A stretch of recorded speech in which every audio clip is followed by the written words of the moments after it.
Very good noon दोस्तों। मैं आपका दोस्त आपका होस्ट डॉक्टर अरुण सिंह जयपुर से technical talk with doctor Singh के most awaited weekend analysis of Nifty and Bank Nifty video में आपका स्वागत है। निफ्टी और बैंक निफ्टी का हम एस्ट्रो टेक्निकल एनालिसिस करते हैं। एस्ट्रोलॉजी क्या कह रही है, टाइमिंग क्या है, फ्यूचर के अंधकार में क्या चीजें छुपी हुई है जिनको हम एस्ट्रोलॉजी की सहायता से ढूंढ के निकालते हैं, और चार्ट्स क्या कह रहे हैं, टेक्निकल एनालिसिस क्या कह रहा है, टेक्निकल एनालिसिस किस दिशा की तरफ पॉइंट कर रहा है। क्योंकि न्यूज हमेशा ही दोस्तों टेक्निकल एनालिसिस को फॉलो करती है। News always follow technical analysis, not vice versa.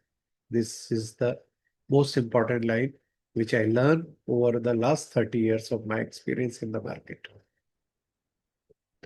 आज समर सॉलिस्टिक है। समर सॉलिस्टिक्स ग्रीष्म संक्रांति है।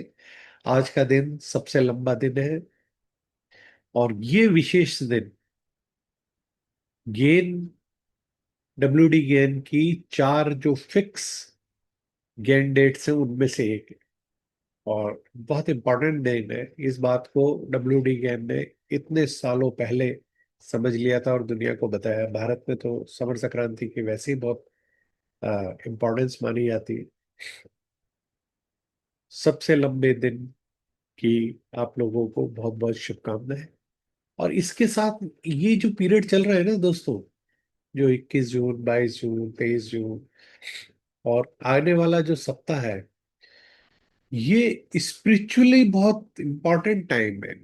और ये जो पीरियड्स है, इस पीरियड को हमें हमारी स्पिरिचुअल हेल्थ और स्पिरिचुअल वेल्थ के हिसाब से बहुत इसको सोच विचार के यूज करना चाहिए। देखिए क्या क्या इंपॉर्टेंट चीजें हैं। पहला, अंबुबाची मेला है गुवाहाटी के अंदर, माँ कामाख्या के दरबार में 22 जून से 26 जून तक। माँ का मेंस्ट्रुएशन का पीरियड होता है, 3 दिन मंदिर बंद रहता है, और उसके बाद 26 तारीख को मंदिर खुला रहेगा। पूरे 3 दिन तक गुवाहाटी के अंदर कोई भी पूजा पाठ नहीं करता है, केवल साधना करते हैं लोग वहाँ। इस विशेष दिन का विशेष महत्व है जो देवी उपासक है उनके लिए। फिर 26 तारीख को अमावस्या है। तो न्यू मून जो अमावस्या आएगी वो एक विशेष अमावस्या है। क्यों विशेष अमावस्या है? क्योंकि चंद्रमा सूरज तो एक साथ हमेशा ही आते हैं, हर अमावस्या आते हैं। इस बार चंद्रमा और सूरज के साथ सेम डिग्री पे गुरु भी आ गए। ये विशेष संयोग मिथुन राशि में बन रहा है। सूरज, चंद्रमा और गुरु एक साथ, राजा रानी और राजगुरु। तो कुछ न कुछ नया होने वाला है, और एक न्यू बिगनिंग हम देखेंगे। इसके अलावा 26 तारीख, 27 तारीख से जगन्नाथ रथ यात्रा शुरू हो जाएगी। और उसके अलावा समर संक्रांति के अलावा गुप्त नवरात्रे 26 तारीख से 4 जुलाई तक है। तो ये विशेष समय को बाजार कैसे रिएक्ट करेगा, इसको देखते हैं। सबसे पहले समर सॉलिस्टिक से ही शुरुआत करते हैं कि समर सॉलिस्टिक्स क्या कहना चाहती है और इसका क्या इम्पैक्ट हमारे बाजारों पे पड़ता है।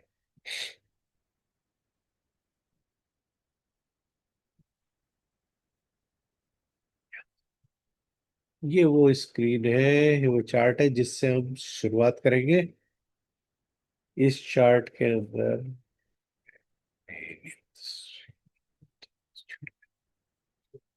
ये निफ्टी का चार्ट है दोस्तों। निफ्टी ने कल एक बहुत ही स्ट्रॉन्ग मेराबिजू टाइप की एक बुलिश कैंडल बनाई,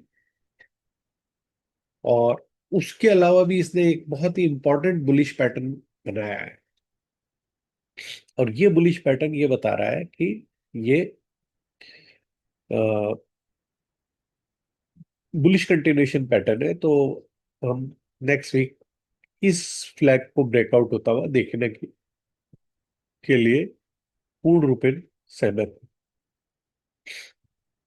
बाजार ने ये 2 दिन की 2 बुलिश कैंडल दी, उसके बाद ये जो 3 छोटी कैंडल्स आपको दिख रही है, तो ये बुलिश कैंडल, ये तीन छोटी कैंडल और ये वाली कैंडल, ये पांचों कैंडल मिलके बुलिश मेथड पैटर्न बनाते हैं, जो कि one of the very strong, very powerful bullish pattern कहलाता है। तो बुलिश मेथड के बाद में आपको ये जो लाइन दिख रही है आपको पिंक कलर की, ये मैंने 21 तारीख की लगा दी है, 20 तारीख के ऊपर। 20 और 21 के बीच में कंफ्यूजन होता है कि समर सॉल्स्टिक्स कहाँ होती है। कुछ विश्व के कुछ एरिया में 20 तारीख को होती है, अपने यहाँ पे 21 तारीख को सुबह 7 बजे है। तो 20 के दिन भी इसका इम्पैक्ट आ सकता था, इसलिए हम ये मान के चल रहे हैं कि 20 को ये इम्पैक्ट आया है बुलिश साइड के अंदर। ये जो इनडिसिसिव ट्रेंड था, इसको इसने डिसिसिव ट्रेंड से कन्वर्ट किया है। क्या ऐसा पहले भी हुआ है क्या? चलो दोस्तों देख लेते हैं, क्योंकि डेट तो फिक्स ही है, 21 जून। 21 जून पिछली बार क्या हुआ? 21 जून के दिन इसने एक रेड कैंडल बनाई, और उसके अगले दिन वीकेंड था, और नेक्स्ट वीकेंड के ऊपर इसने नीचे खुलने के बाद एक स्ट्रॉन्ग बुलिश अप ट्रेंड इसने दिया। इसका मतलब ट्रेंड क्लियर हुआ। इससे पहले आप ये देखोगे 4-5 दिन ये बाजार थका आ रहा था, इंडिसिसिव, जा तो ऊपर ही रहा है लेकिन इंडिसिसिव सी मूवमेंट है। जो यहाँ आने के बाद में इसने एक बहुत डिसिसिव मूवमेंट 2024 की जून के बाद। 24 से पहले क्या हुआ 2023 के अंदर? अगर हम 2023 को देख रहे हैं तो 2023 को 21 जून को इसने डोजी बनाई, नेक्स्ट 2 डेज इसने एक डाउन मूव दिया, और उसके बाद एक डिसिसिव अपसाइड का मूव दिया। नेक्स्ट, उससे पिछले साल के अंदर अगर अपन जाते हैं, तो ये 21 जून के दिन यहाँ पे इसने एक अच्छा सा मूव दिया है, जो कि अपने को जैसे आज वाली कैंडल, कल वाली जो निफ्टी कैंडल है ऑलमोस्ट उसकी जैसी। नेक्स्ट डे इसने एक डाउन मूव दिया, और उसके बाद ये एक बढ़िया सा अप मूव दिया है। तो 2022, 2021 के अंदर इसने एक ग्रीन कैंडल दी है, और उसके बाद में साइडवे मूव करता रहा। तो 100% होली ग्रेल नहीं है, लेकिन ओवरऑल ट्रेंड बेरिश नहीं होता है इसके बाद। हमको ये समझ में आया एक आध दिन हम डिप खा सकते हैं, लेकिन ओवरऑल ट्रेंड हमारा इसके बाद बेरिश नहीं होगा। ये हमें इस पिछले 5 साल के चार्ट्स को, और आगे भी आप स्टडी कर सकते हो, 21 जून की डेट को क्या हुआ इसको देख के आप बाजार के बारे में आइडिया लगा सकते हो। तो अभी अपने को एक प्लस पॉइंट ये मिल गया कि 21 जून को समर सॉलिस्टिक से। दूसरा प्लस पॉइंट ये मिल गया कि ये एक वेरी स्ट्रॉन्ग मेरा बिजू कैंडल है, जो इसने फ्राइडे के दिन बनाई। तीसरा पॉइंट हमें ये मिल गया कि ये जो 5 कैंडल है, ये पांचों कैंडल ने मिलके क्या बनाया है दोस्तों? Bullish method.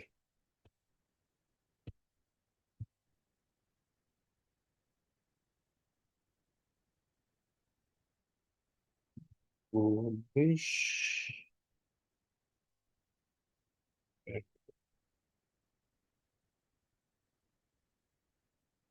ये बुलिश मेथड पैटर्न है।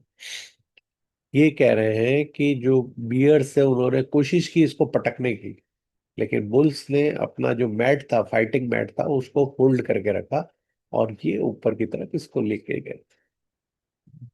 साइकोलॉजी ये कह रही है कि बियर्स हार चुके हैं, बुल्स इसको ऊपर ले जाने में सक्षम हो गए। दूसरी जो सबसे बड़ी बात है इस ट्रेंड के अंदर, वो ये है कि लास्ट वीक के ये जो 5 कैंडल्स है, उसमें 16 तारीख की ये कैंडल ने एक स्ट्रॉन्ग बुलिश सिग्नल दिया मंडे को, क्योंकि फ्राइडे के दिन ये बुलिश कैंडल थी। 13 तारीख को, 13 तारीख को एक बुलिश कैंडल थी, उसके बाद में मंडे को इसने एक bullish candle up continuation up move दिया। उसके बाद में मंगल, बुध और गुरु, इस 3 दिन ऐसा बाजार शांत बैठा रहा, ऐसा कंफ्यूजन भरा बाजार बैठा रहा, जैसे ईरान इराक ईरान और इसराइल की जो लड़ाई है उससे सबसे ज्यादा इफेक्ट भारत पे ही पड़ रहा है। तो इस वॉर के जोन में शुक्रवार के दिन ऐसा क्या हुआ कि हम जहां सुबह खुले थे उसके बाद शाम तक हम केवल एक तरफा एक डायरेक्शन के अंदर मूव करते रहे। 787 की ओपनिंग थी और 25,112, 213 पॉइंट और 113 पॉइंट होता है, 313 पॉइंट की कैंडल, 325 पॉइंट की कैंडल आपके सामने बन गई। बननी नहीं चाहिए ना, क्योंकि लड़ाई चल रही है। लड़ाई चल रही है तो सैटरडे और संडे को पता नहीं क्या होगा, किसको पता। लेकिन बाजार को पहले से पता है, स्मार्ट मनी को पहले से पता है, 8,000 करोड़ की एफआईआई ने बाय की है। ये जो लास्ट दो कंफ्यूजन वाले दिन है ना, इन दिन भी इस दिनों में भी एफआईआई ने बाय की है।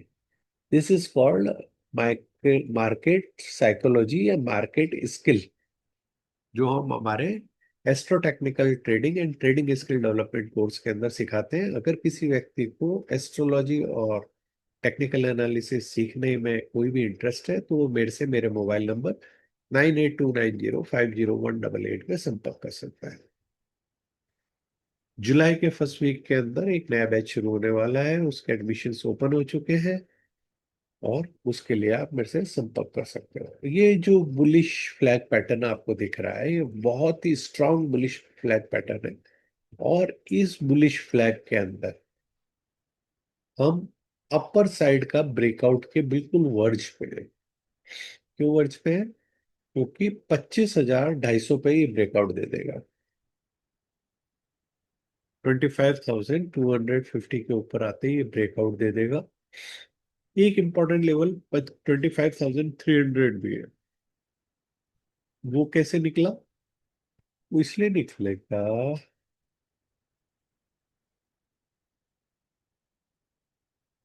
उसको उसका फिबोनाची रिट्रेसमेंट अपन करेंगे इस जो पूरे स्ट्रेंड की जो हाई है उससे लो का। तो ये इसका जो निकलेगा फिगर, उससे इस फिगर को निकालते हैं। अभी मैं दूसरे चार्ट में आपको दिखाता हूँ। तो ये अपने को इस फ्लैग के ब्रेकआउट का वेट करना है, और अगर ये फ्लैग का ब्रेकआउट हो गया तो हम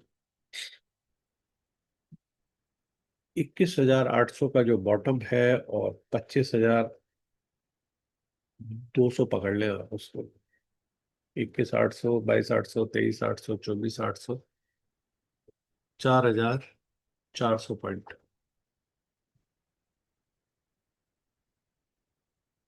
सुन के अजीब लग रहा है?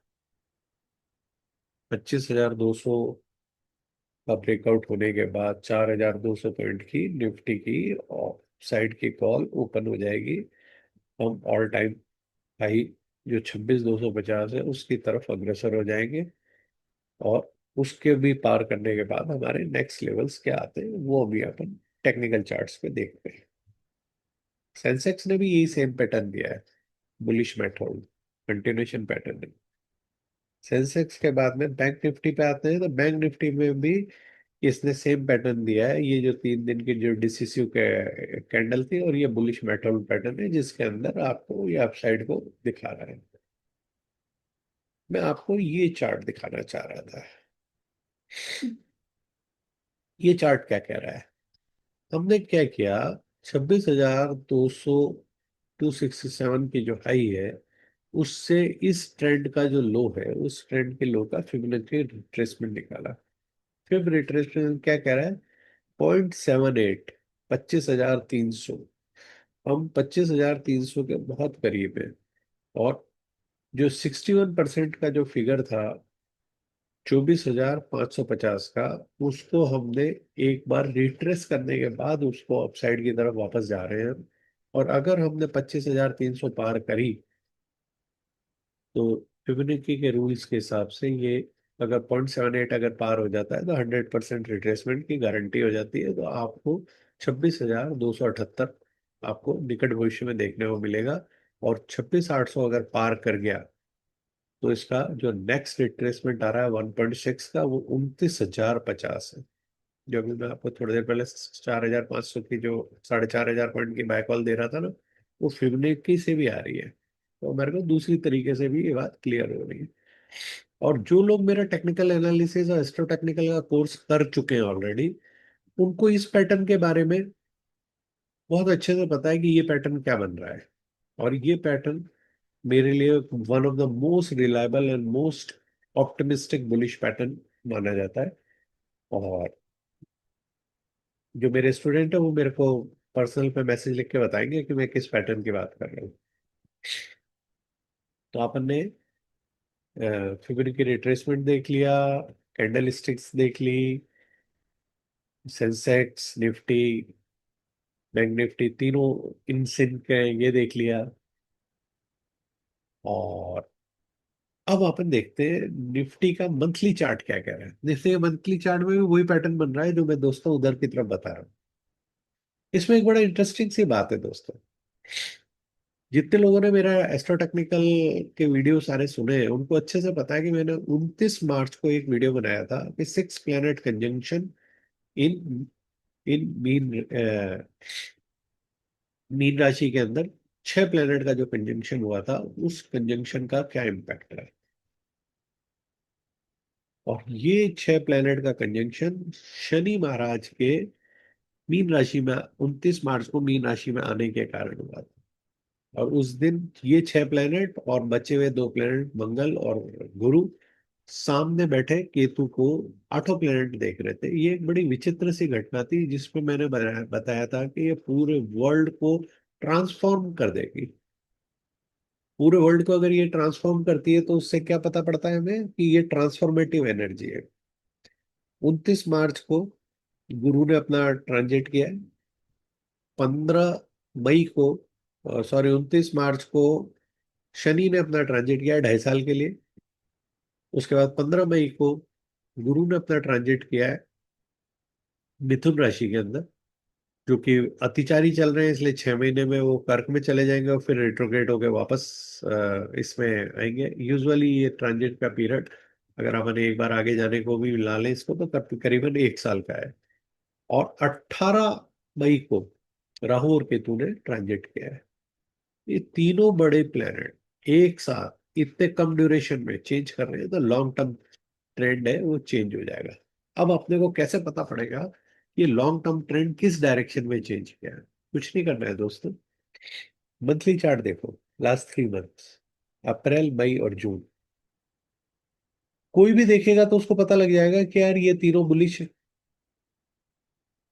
आपको एस्ट्रोलॉजी सीखने की जरूरत नहीं है, आपको केवल ट्रांजिट याद रखना है, और ट्रांजिट के कारण जो भाव भगवान से भाव में जो चेंज हुआ है उसको याद रखना है।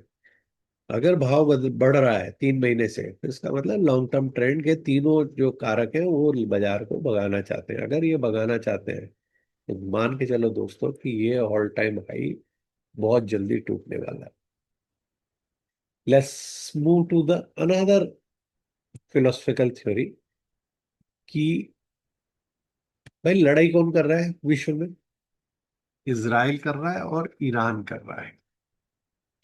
इजराइल और ईरान की लड़ाई हो रही है, तो मिडिल ईस्ट के अंदर क्रूड का भाव क्या होना चाहिए? आसमान छूना चाहिए।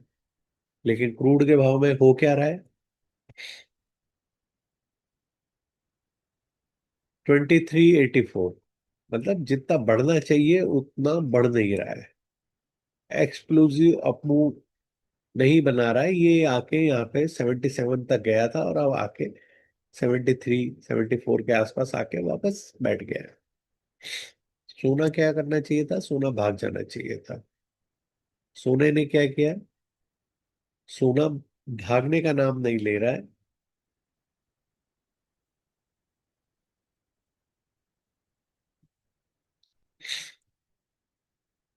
सोना भागने का नाम नहीं ले रहा है और ये नीचे की तरफ आ रहा है। इसने जो रिसेंट हाई गोल्ड ने मारा है वो 34,000 समथिंग का है, और उसके बाद में ये नीचे आने को तैयार हो गया। एनजी जो भाग जानी चाहिए थी वो भी नहीं भाग रही है। अगर हम यूएस के स्टॉक्स को देखें, इंडेक्स को देखें, तो यूएस 30 जो है, जो कि डाउ जोन्स का फ्यूचर है, और ये क्या बता रहा है? ये एक बुलिश एनगल्फिंग कैंडल बता रहा है, और ये अपसाइड की तरफ डिनोट कर रहा है। भाई इतनी लड़ाई झगड़े के बीच में ये भी बुलिश दिखा रहा है। US 500, S&P, ये भी एक इन्वर्टेड हैमर बना के बैठा हुआ है 5,900 पे पिछले 4 दिन के कारण। ये भी बुलिश की तरफ कभी भी रिवर्स हो सकता है। एडीआरस, इंडियन एडीआरस को अगर हम देखते हैं, तो इन्फोसिस के एडीआर 4% नीचे है। ऐसा क्यों हो रहा है? क्योंकि जो एक्सेंचर है उसने अपनी रिजल्ट के अंदर फ्यूचर फोरकास्ट कम कर दिए। HDFC बैंक की एडीआर पॉजिटिव है। क्यों पॉजिटिव है? क्योंकि HDFC बैंक का एक सब्सिडरी अपना आईपीओ लेके आ रही है, जो कि रिटेल लोन्स प्रोवाइड करती है कंज्यूमर्स को। नेक्स्ट वीक के कंज्यूमर डाटास को अगर हम देखेंगे यूएस के, तो सोमवार को कुछ खास नहीं है। मंगल को, वो तो गुरुवार को बड़े डाटाज हैं उसके अंदर, ड्यूरेबल गुड्स, रिटेल, इन्वेस्टरी और सारे, और जीडीपी का रिवीजन भी है और गुरुवार को।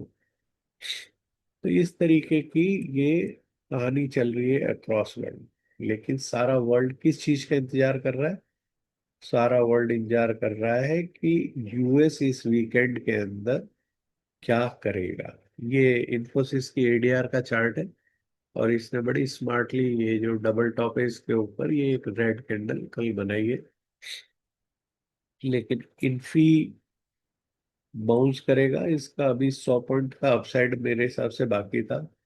टाटा कंसल्टेंसी ने पिछले 2 दिन की कैंडल्स के बाद में एक बियरिश, सॉरी बुलिश हरामी टाइप ऑफ पैटर्न बनाया है।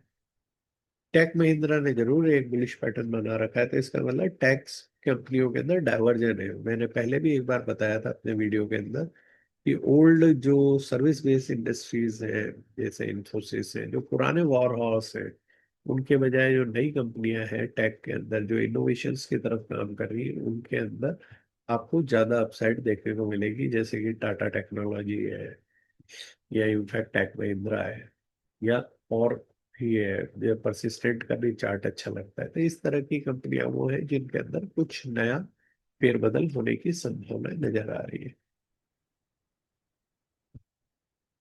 आईसीआईसीआई बैंक का चार्ट अगर हम खोल के देखते हैं, तो आईसीआईसीआई बैंक के चार्ट ने क्या किया, ऑलमोस्ट ये डबल बॉटम बना के यहाँ से रिवर्सल दिया, और ये इज अ वेरी स्ट्रॉन्ग। ये जो 3 कैंडल पैटर्न है, ये मॉर्निंग स्टार है, और morning star is a bullish pattern. चांदी क्या कर रही है? चांदी, इससे मैंने हमारी दो बड़ी रह गई ना, Reliance and USD INR. Daily chart के ऊपर एक टॉप पे जाने के बाद में बेरिश हरामी पैटर्न बना के बैठी है एचडीएफसी बैंक। एचडीएफसी बैंक ने एक स्ट्रॉन्ग बुलिश कैंडल बनाई है, और इस बुलिश कैंडल को फॉलोअप के अंदर अपने को ऐसा लगता है कि और बुलिश पैटर्न देखने को मिलेगा।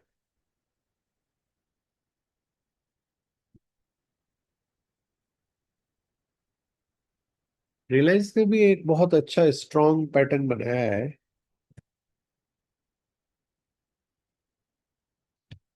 बुलिश पैटर्न है, और वेरी स्ट्रॉन्ग लास्ट कैंडल है। ये अकेली कैंडल इतनी स्ट्रॉन्ग है। मैंने पहले भी आपको बताया कि एचडीएफसी बैंक और रिलायंस, ये दोनों कंपनियां अपने आप में इतनी स्ट्रॉन्ग है कि पूरे बाजार की दिशा और दशा दोनों को एक साथ सुधार सकती है। ये भी एक फ्लैग ब्रेकआउट होने ही वाला है। फ्लैग ब्रेकआउट की तरफ हम अग्रसर है।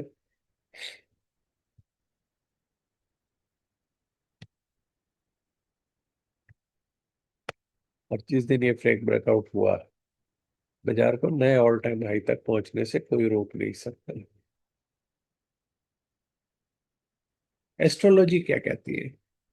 एस्ट्रोलॉजी में मैंने आपको बता दिया, न्यू मून आने वाला है। New moon day moon time cycle day है, और मून टाइम साइकिल डे को कैसे ट्रेड किया जाता है, अगर कोई आदमी सीखना चाहता है, तो हमारा एस्ट्रो टेक्निकल एनालिसिस का कोर्स ज्वाइन कर सकता है। जो करंट बैच चल रहा है उसके अंदर आज मून टाइम साइकिल डे पे ही क्लास है, इसलिए मेरे सारे स्टूडेंट्स को रिक्वेस्ट है कि इस वीडियो को सुने और मून टाइम साइकिल डे के बारे में पढ़ के आएंगे। बुध, 6 जून को बुध ने क्या किया, अपनी खुद की राशि मिथुन में आया, और ये निकल के जाने वाला है 22 जून, यानी कल संडे के दिन। संडे के दिन ये राशि बदल रहा है, कर्क में आएगा। इसका इम्पैक्ट कब आएगा? मंडे को आएगा। मंडे को बुध का एक इम्पैक्ट आएगा। दूसरा जो इम्पैक्ट आपको देखने को मिलेगा दोस्तों, वो मिलेगा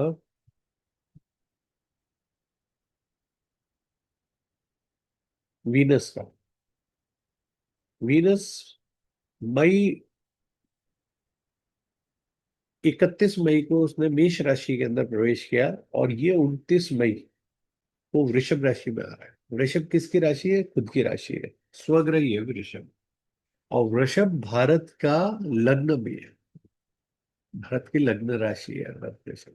भारत के लग्न में वीनस का आना, लग्न का मालिक लग्न में आना, तो भारत के लिए अच्छा माना जाएगा ये पीरियड 29 मई ऑनवर्ड्स। तो आप उससे भी कैलकुलेट कर सकते हो कि बाजार के लिए ये किस डायरेक्शन में रहेगा। आपको न्यू मून पे एक नई बिगनिंग देख रही है 29 तारीख को। ये आ रहा है 22 तारीख को। हमारे जो बुध महाराज है वो कर्क राशि के अंदर प्रवेश कर रहे हैं, जो भारत का चंद्र लग्न है, भारत की थर्ड राशि है।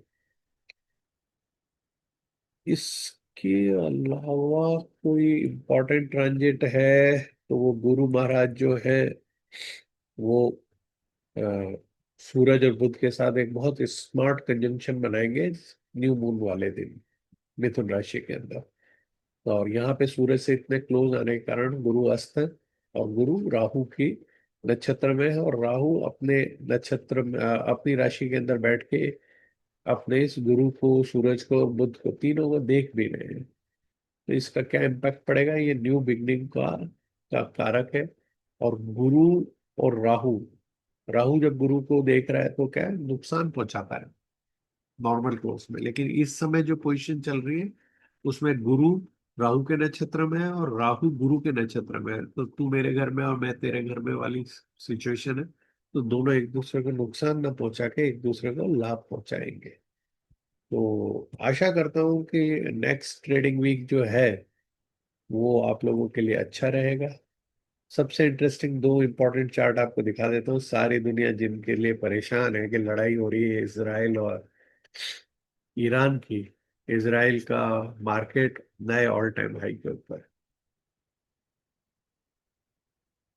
जिस इसराइल पे रोज मिसाइल गिर रही है, किसी दिन खबर आती है कि उनका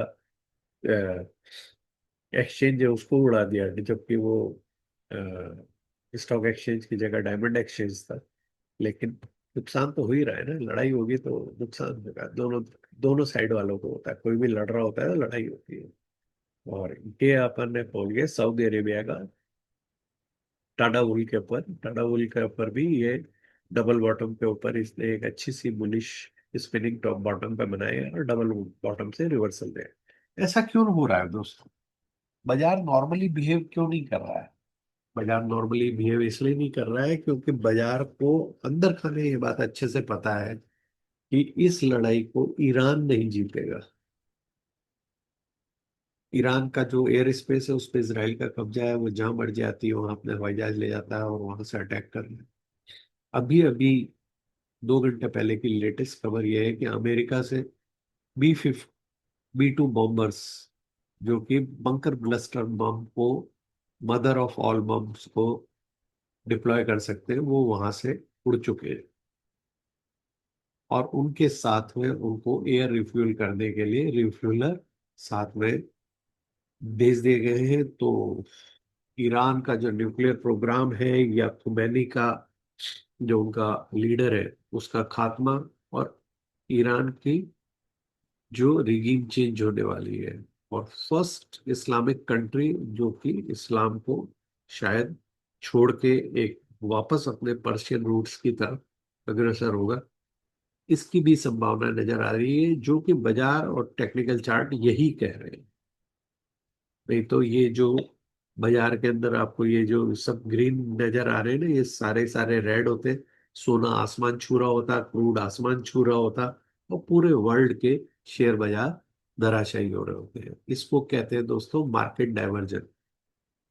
मार्केट आप जो सा सोच रहे हो वैसा अगर बिहेव नहीं कर रहा है, तो आपको ये मानने के बजाय कि आप ज्यादा इंटेलिजेंट हो, आपको ये मानना चाहिए बाजार के जो स्मार्ट मनी है वो आपसे ज्यादा इंटेलिजेंट है, और वो जो बाजार में चार्ट में प्रिंट कर रहे हैं वो रियल ट्रुथ। हम टेक्निकल एनालिसिस में कुछ नहीं करते हैं, हम केवल स्मार्ट मनी के फुटप्रिंट्स को इस चार्ट में ढूंढने की कोशिश करते हैं। क्यों? क्योंकि हम ये मानते हैं कि जो स्मार्ट मनी है उसको हमसे ज्यादा इंफॉर्मेशन है, वो हमसे ज्यादा इंटेलिजेंट है, उनके पास में ज्यादा बड़ा रियल मनी है, और इस रियल मनी से वो प्ले कर रहे हैं, तो इसका मतलब उनके डायरेक्शन हमेशा ज्यादा सही हो। और वो लोग चार्ट को प्रिंट करते हैं, हम लोग उनके प्रिंट किए चार्ट के अंदर ये ढूंढने की कोशिश करते हैं कि बाजार किस डायरेक्शन में जा रहा है। इसलिए आजकल ये लोग क्या करते हैं, स्मार्ट इतने हो गए हैं कि हमारे हमको जिस डायरेक्शन का लगता है उसको एक आध दिन ऊपर नीचे कर देते हैं। डायरेक्शनल ट्रेड को, अगर आपको लगेगा कि इस जगह से रिवर्स होगा, तो ये उस जगह पे आने के बाद, जैसे ये कैंडल थी इस जगह पे आके ये रिवर्स होनी चाहिए, अगले दिन नीचे ले गए, ओपन किया और फिर ऊपर लेके आ रहे हैं। तो इस तरीके का के moves nowadays are very common. ठीक है दोस्तों, इसी के साथ मैं आपका माँ भगवती से यही कामना करता हूँ कि आने वाला हफ्ता आप लोगों के लिए ट्रेडिंग के हिसाब से बहुत अच्छा है। मेरे इस चैनल को अभी तक लाइक सब्सक्राइब एंड शेयर नहीं किया हो, तो लाइक सब्सक्राइब शेयर करें। धन्यवाद। Have a nice day.